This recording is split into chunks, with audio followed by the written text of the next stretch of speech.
السلام عليكم خوتي خواتاتي، ومرحبا بكم معايا في سفر جديد كما عودتكم دائما. في السفر اليوم ان شاء الله غادي ناخذكم معايا عبر الطريق الوطني رقم 6 واللي كتربط بين مدينة مكناس ومدينة فاس، ومسافة الطريق 65 كيلومتر حوالي ساعة وربع من السياقة في الظروف العادية. طريق مصلوحة مزيان، السياقة عبرها ممتعة، فيها مناظر طبيعية ساحرة. غير هو السياقة عبرها كتستوجب الحيطة والحذر لأنها كتعرف حركة سير كثيفة، وكذلك وجب الالتزام بعلامات التشوير والتأني في السياقة لأنها كلها رادارات. ونتمنى يعجبكم الفيديو. اللي كيشوف فيديو أول مرة يدعمنا بالاشتراك والتشجيع، وخليوني شي تعليق باش تزيد تشجعوني نزيد نوريكم باقي الطرقات ومناطق مغربنا الحبيب. ويلا تصافروا معايا.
swear I, John Fitzgerald Kennedy, do solemnly swear that you will faithfully execute the office of President of the United States that I will faithfully execute the office of President of the United States and will, to the best of your ability, and will, to the best of my ability, preserve, protect, and defend the Constitution of the United States. preserve, protect, and defend the Constitution of the United States. So help you God.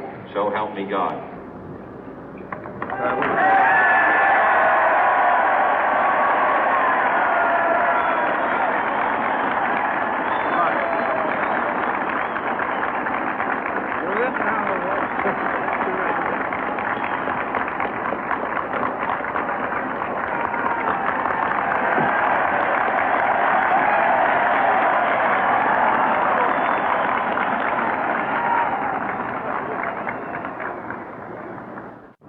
Vice President Johnson, Mr. Speaker, Mr. Chief Justice, President Eisenhower, Vice President Nixon, President Truman, Reverend clergy, fellow citizens.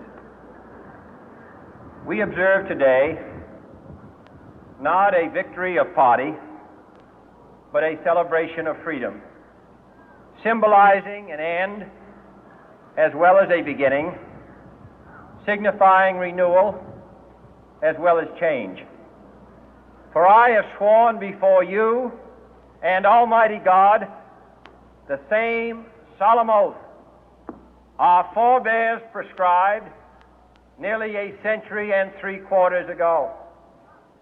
The world is very different now, for man holds in his mortal hands the power to abolish all forms of human poverty and all forms of human life. And yet the same revolutionary beliefs for which our forebears fought are still at issue around the globe. The belief that the rights of man come not from the generosity of the state, but from the hand of God. We dare not forget today that we are the heirs of that first revolution. Let the word go forth from this time and place to friend and foe alike that the torch has been passed to a new generation of Americans born in this century, tempered by war, disciplined by a hard and bitter peace, proud of our ancient heritage, and unwilling to witness or permit the slow undoing of those human rights to which this nation has always been committed and to which we are committed today at home and around the world.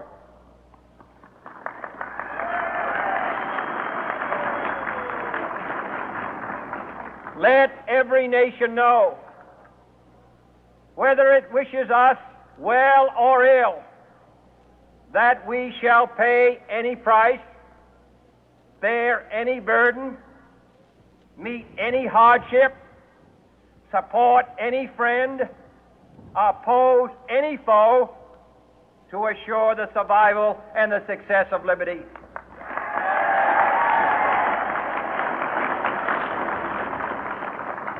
This much we pledge and more. To those old allies whose cultural and spiritual origins we share, we pledge the loyalty of faithful friends. United, there is little we cannot do in a host of cooperative ventures. Divided, there is little we can do, for we dare not meet a powerful challenge at odds and split asunder. To those new states whom we welcome to the ranks of the free, we pledge our word that one form of colonial control shall not have passed away, merely to be replaced by a far more iron tyranny.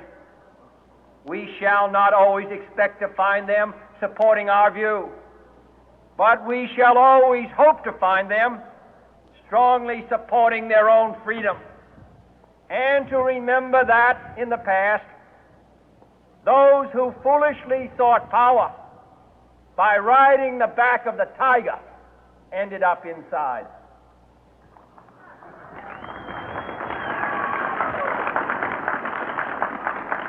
To those people in the huts and villages of half the globe struggling to break the bonds of mass misery, we pledge our best efforts to help them help themselves for whatever period is required, not because the communists may be doing it, not because we seek their votes, but because it is right.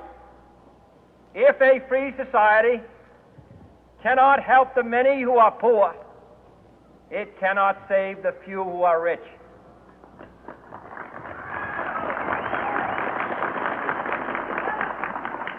To our sister republics south of our border, we offer a special pledge to convert our good words into good deeds, in a new alliance for progress, to assist free men and free governments in casting off the chains of poverty. But this peaceful revolution of hope cannot become the prey of hostile powers. Let all our neighbors know that we shall join with them to oppose aggression or subversion anywhere in the Americas. And let every other power know that this hemisphere intends to remain the master of its own house.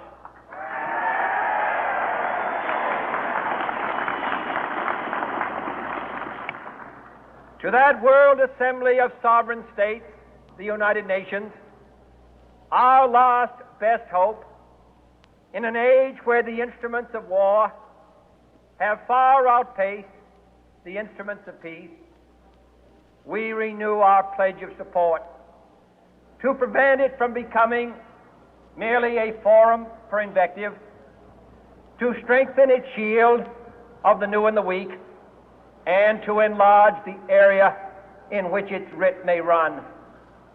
Finally, to those nations who would make themselves our adversary, we offer not a pledge, but a request that both sides begin anew the quest for peace. Before the dark powers of destruction, unleashed by science, engulf all humanity in planned or accidental self-destruction, we dare not tempt them with weakness, for only when our arms are sufficient beyond doubt can we be certain beyond doubt that they will never be employed. But neither can two great and powerful groups of nations take comfort from our present course, both sides overburdened by the cost of modern weapons, both rightly alarmed by the steady spread of the deadly atom, yet both racing to alter that uncertain balance of terror that stays the hand of mankind's final war. So let us begin anew, remembering on both sides that civility is not a sign of weakness, and sincerity is always subject to proof. Let us never negotiate out of fear, but let us never fear to negotiate.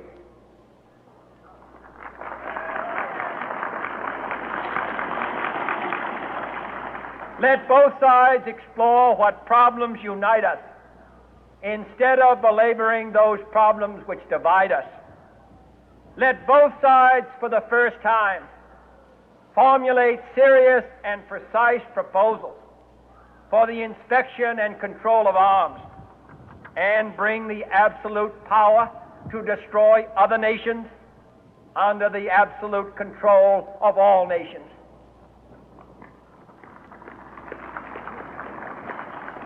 Let both sides seek to invoke the wonders of science instead of its terrors. Together, let us explore the stars, conquer the deserts, eradicate disease, tap the ocean depth, and encourage the arts and commerce. Let both sides unite to heed in all corners of the earth the command of Isaiah to undo the heavy burden and let the oppressed go free. And if a beachhead of cooperation may push back the jungle of suspicion, let both sides join in creating a new endeavor, not a new balance of power, but a new world of law, where the strong are just and the weak secure and the peace preserved. All this will not be finished in the first 100 days, nor will it be finished in the first 1,000 days, nor in the life of this administration, nor even perhaps in our lifetime on this planet. But let us begin.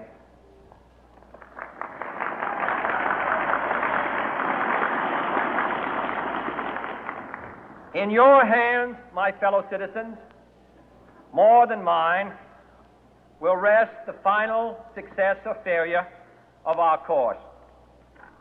Since this country was founded, each generation of Americans has been summoned to give testimony to its national loyalty.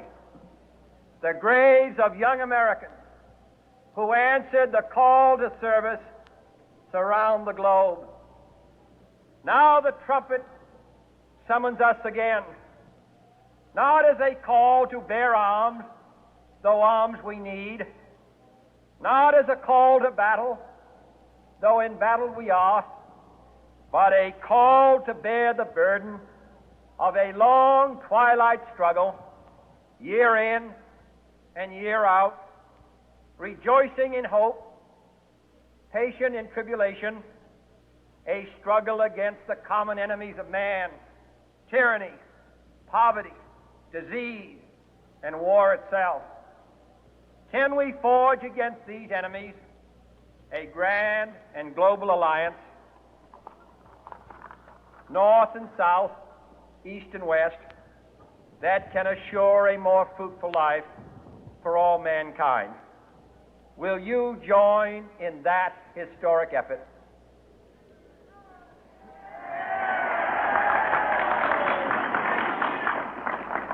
In the long history of the world, only a few generations have been granted the role of defending freedom in its hour of maximum danger.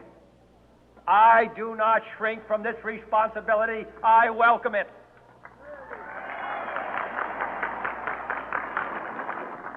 I do not believe that any of us would exchange places with any other people or any other generation. The energy, the faith, the devotion which we bring to this endeavor will light our country and all who serve it. And the glow from that fire can truly light the world.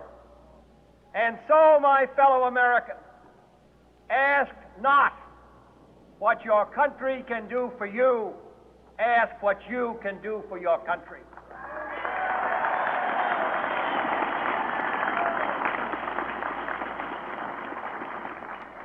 My fellow citizens of the world, ask not what America will do for you, but what together we can do for the freedom of man.